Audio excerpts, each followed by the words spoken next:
Hello, I am Israel, and I am here to discuss with you today about how marriage is good for society. We have to take into consideration that the institution of marriage has been a part of human civilization for centuries and have been the core and foundation of the stability and the prosperity of our governments, of our nations, of our dynasties and empires throughout history. Now, there are three key points that we have to discuss to conclude to understand how valuable marriage is to our society. First, let's take into consideration the economic and material well-being that comes from marriage. Now, the social scientists and methodologies that has come from their studies, they have shown us that marriage is wealth generating. It's wealth generating because the combination of the two incomes that comes into a household versus a single person. Sure, there are people who are single that are successful, but think about how less stressful it is to become financially successful when there are two people working together versus one. And the combination of two healthy mental partners and two healthy physical partners and two healthy financial partners coming together that lifts up the household that will extend outside of their household to uplift their society as well. We have financial earnings and assets that comes from the economic and material well-being benefits of a marriage. Now, these things extend inside to society because how a married couple can contribute to their societies financially with being able to invest in their educational institutions, their health institutions, and their charitable organizations as well, allowing to be able to uplift their communities and their societies financially. But it all started with the financial growth and increase of income within their own household.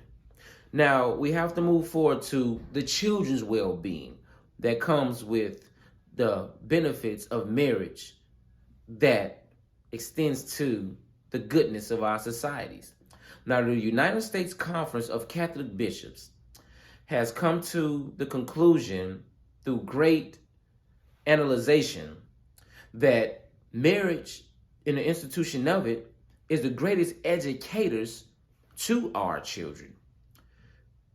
They have things that teach our children honesty and loyalty, trust, self-sacrifice, personal responsibility, as well as respect for others. That all of these morals, principles, and valuables combined together in our children allows them to go out into society and be well, productive, law-abiding, and respectful citizens to our society. But we also have to take in consideration the things that we protect them from, that they can be so easily be accessible to, introduced to, and influenced by, which is things like drug use and strong alcohol use, to the addiction of these drugs and alcohols. We can help prevent them through a healthy marriage, through delinquent behaviors as well.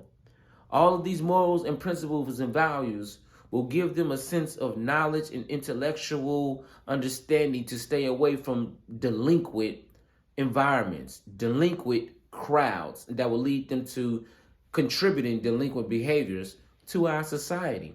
And lastly, we also have to consider how marriage can protect our children from sexual abuse. Growing up in a healthy household, a well-maintained and stable household through a healthy marriage can protect them from sexual abuse and can help them to identify sexual abuse when they are introduced or these things are brought to their attention as well. It's unfortunate that children that are not in healthy marriage household are more accessible to sexual abuse in that household. as well.